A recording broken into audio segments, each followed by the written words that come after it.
Hello, everybody, and welcome back to another episode of Pixelmon from the Pixelmon Let's Go server. As you guys know, and as I promised in the last episode, we are going to work today, or I guess continue and explain, my Draft League team. Now, I mentioned this a couple episodes ago where I announced what Pokemon each team member or each of the members chose, and there was 9 players.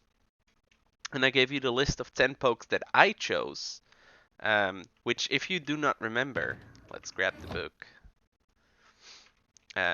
Was number 7. Is Rotom Mawile, Kyurem Jirachi, Swampert Mamoswine, Latias, Marowak, Pelipper, and Mimikyu. Now, Mimikyu is not really viable right now because it has this nifty ability that allows it to take one hit without damage.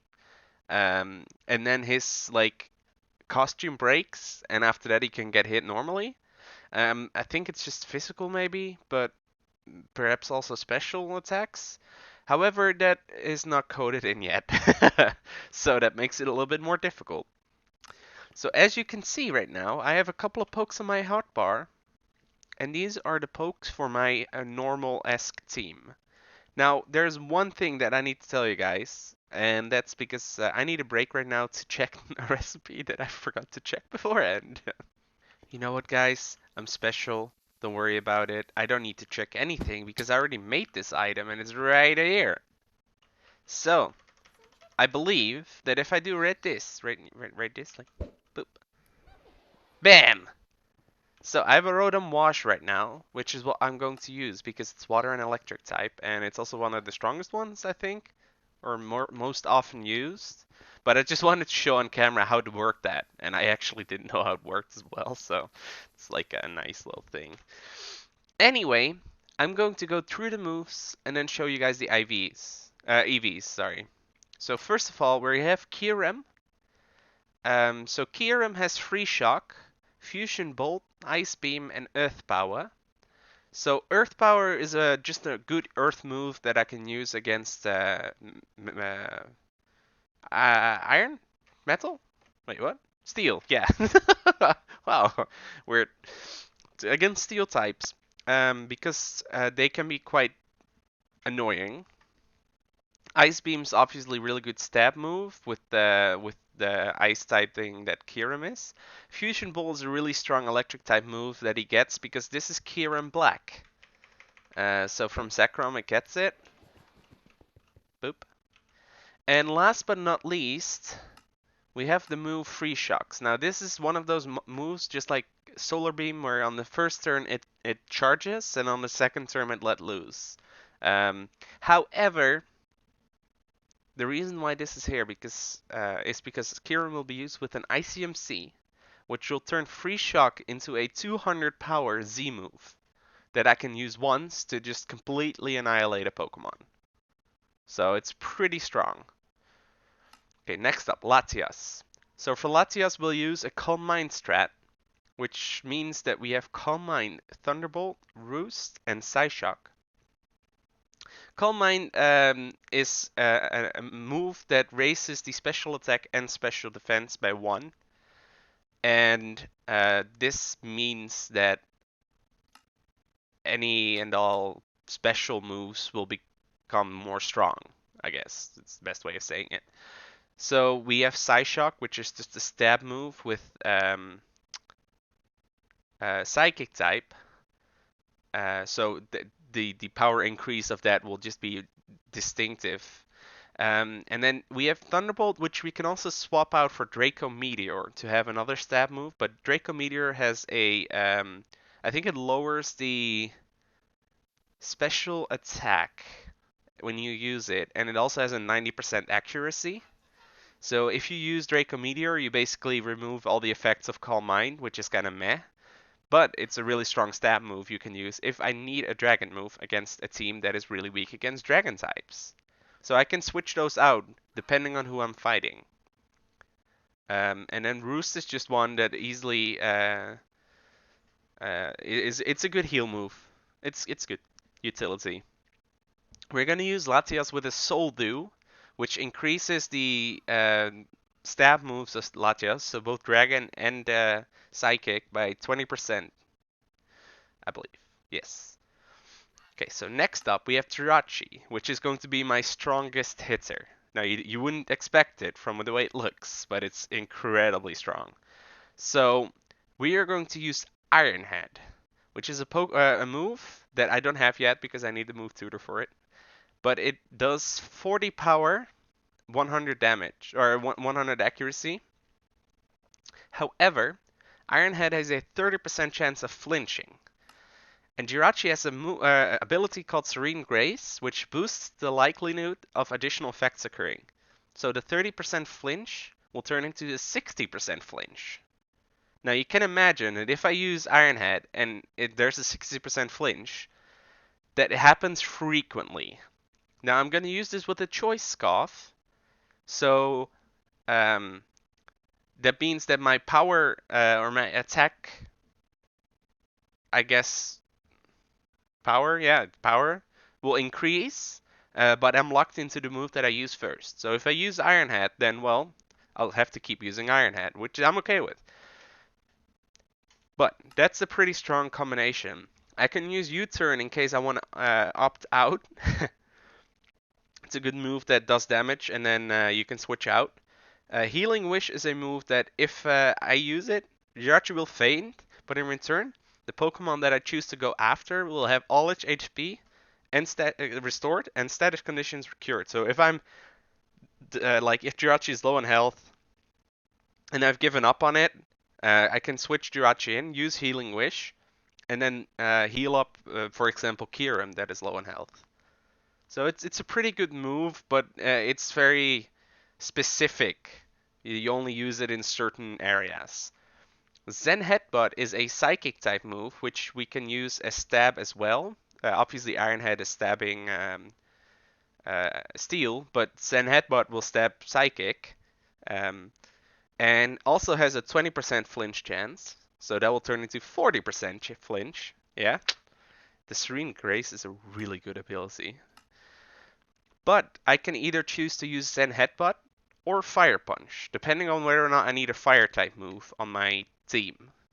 Also, for example, to take on steel types. So if I'm going up against a team where I'm like, there is a likelihood that there's a lot of steel types on this team, I might want to run Fire Punch instead. Next up, Mamoswine. Mamoswine is one that is my sixth Pokemon, the one that I wasn't sure about which one to pick. I picked Mamoswine mostly because of Ice Shard, which is a priority move. So this means that if I use Ice Shard, it will hit first. So it could be quite strong, especially as cleanup duty. So if somebody kills one of mine but is low in health, I can just bring in Mamoswine, instantly kill them with Ice Shard. Icicle Crash is a move that is pretty strong and also has the ability to flinch. Turns out I'm running a flinch team. You didn't know it yet. Earthquake's just overall a strong move if the Pokemon is not flying type or levitating. If once again steel types or other things, it's just really strong. And the last move I'll be using is Superpower, which is a really strong fighting type move. In case I run up against that one normal type that is really strong, or a dark type, or ice types. Also, Superpower is a what I call it, move to remove, so I'll have to wait. Okay, so next up we have Mawile.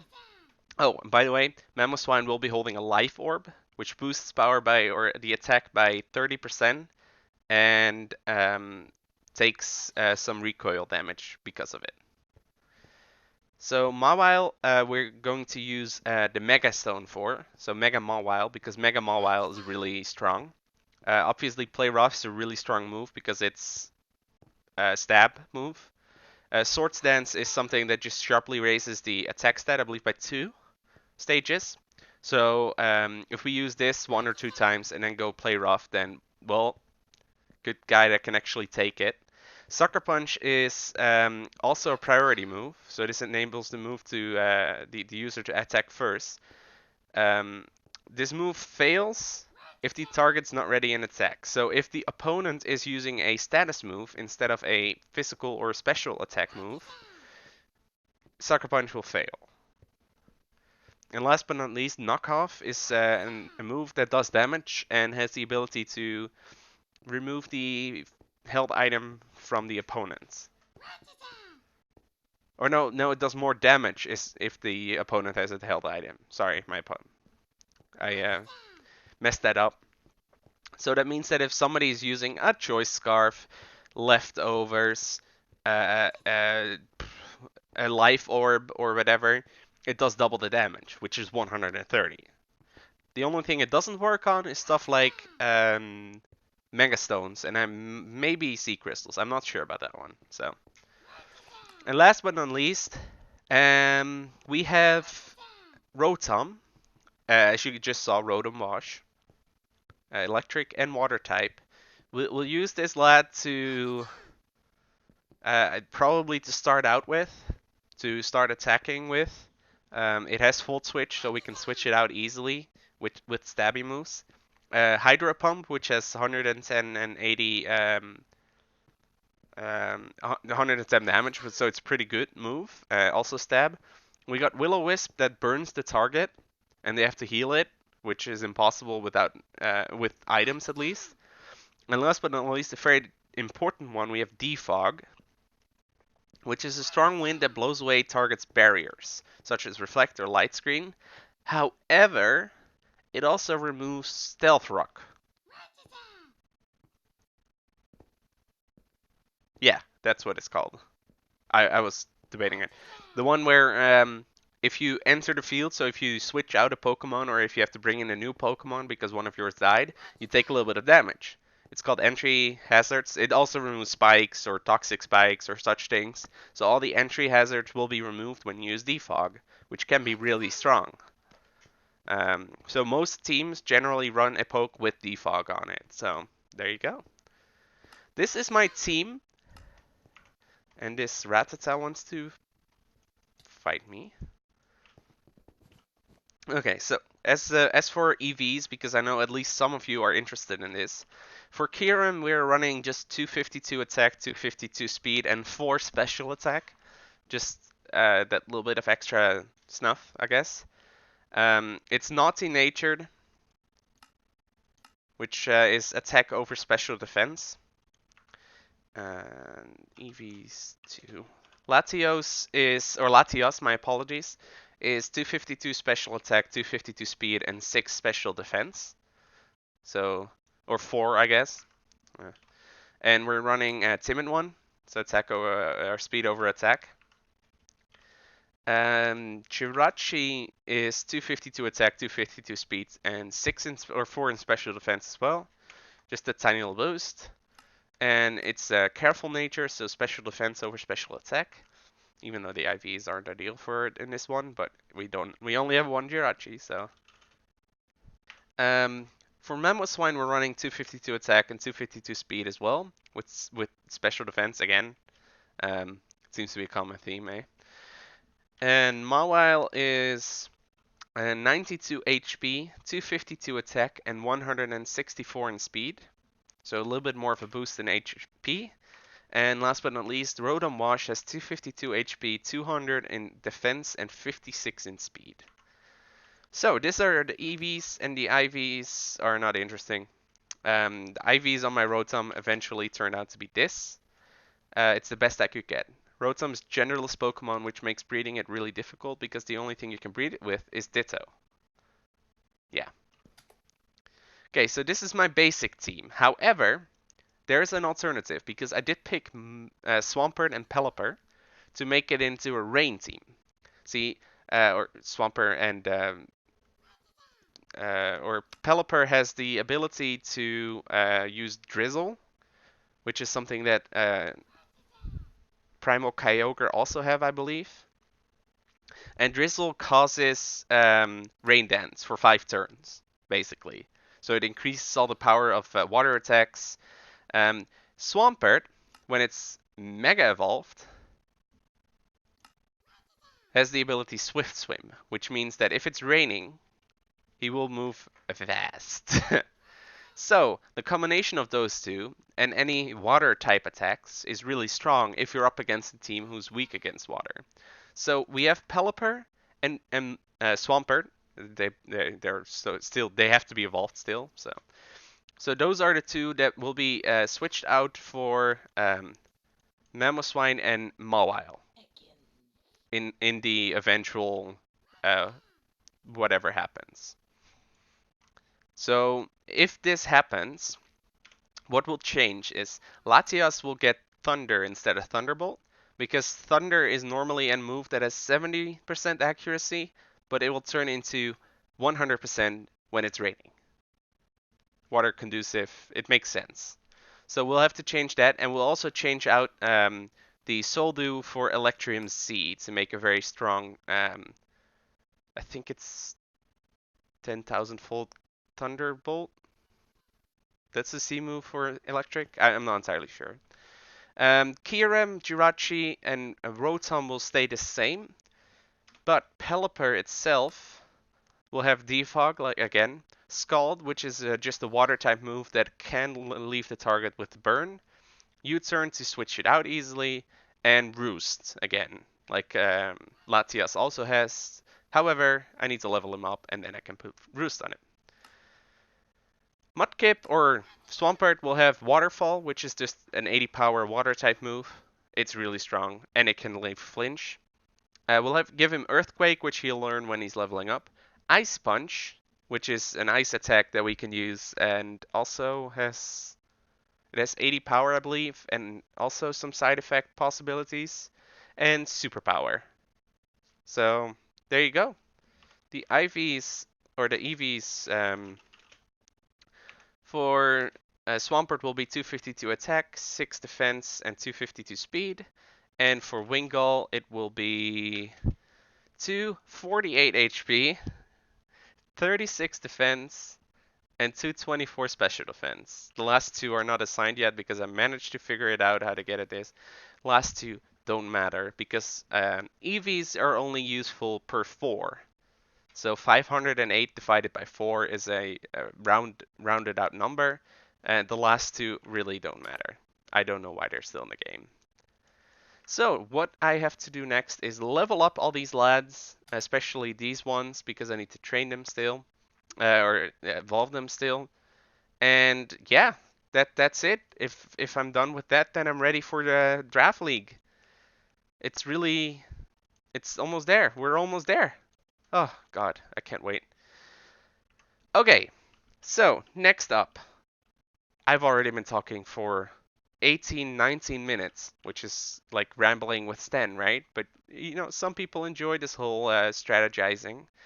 By the way, big thanks to Etho because he helped me. Like we spent like 3 hours talking this over. He helped me set up my team because I'm just really bad at it. So together with Etho and Smogon, we decided on what would be smartest to use. Now I know some of you may say that I should use Jirachi with Trick Room and then have Alolan Marowak there with it because Alolan Marowak with Trick Room is really strong. However, I don't have an Alolan or a Marowak that has low speed because what Trick Room does, for those of you who don't know, inverts the speed basically. So Pokemon with low speed become faster than Pokemon with high speed. So it just basically turns it all around. Um, and Marowak's not the best with speed, but if you have like 0 IVs on speed and 0 EVs on speed, he'll become slower than a whole lot of Pokemon on opposite teams. So if you run a team that in general has low speed, it's really useful to use Trick Room to just outspeed your opponents who might run teams with high speed. I could have done it to an extent where not my pokes aren't generally the speediest. Latias is more so than the others, but I would have to have different IVs and different EV spreads as well. And the time it would have taken me to breed the Alolan Marowak would have set me back at least another like week probably. So I decided against it. Okay guys, so next up we have one more thing, and that is we currently have 744 out of 807 Pokemon in my Pokedex. Now 22 of those are legendaries, and 4 of those legendaries are pokes that still have to evolve, which is Silvally, Cosmoem, Solgaleo, and Lunala. The other ones I just don't have yet, so at some point I will go looking for them when I'm done with the draft team and setup and everything. However, a bunch of other ones are simple-ish. For example, pokes I'm missing, Blastoise. I've never caught a Pikachu, Raichu, Venomoth, Grimer. Oh, Grimer I did catch just now. Yanma, Fortress, Heracross, just stuff like that that I can do easily. So, I am going to do at least a couple, because I believe this is the Delcatty for Skitty, Cherim for Cherubi, Wooper evolves into oh god, what is his name again? Oh, I feel so stupid right now. Oh, Quagsire. Yeah, I was looking at the wrong column. We need a Rockruff still for the list. I'm not entirely sure if I want to try that right now. So we're just gonna try to level these up for a little bit and have them evolve. I think it should not be too difficult. Let's just hope I can actually take on this Alakazam. Um, there we go. Yeah, I think I should be able to take one more hit. There we go. Okay, I don't really care about... There we go, that's at least Wooper evolving. Look at it. He's inside of me, that's really weird, but...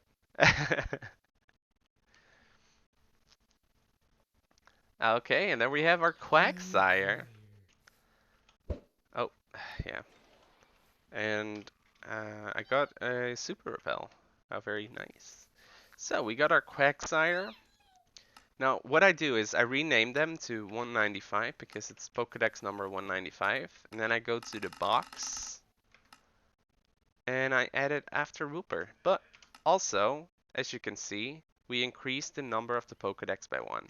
So I'll, in the next episode, do some more of the Pokedex increasements. So yeah, you guys will see it. I'll probably make some sort of compilation of it where I catch some. For example, I also need Igglybuff, Sunkern, Smoochum, Happiny, and Fione, which are breeding pokes. So yeah, this is going to be it for this episode. Thank you guys so much for watching, and I'll catch you on the flip side.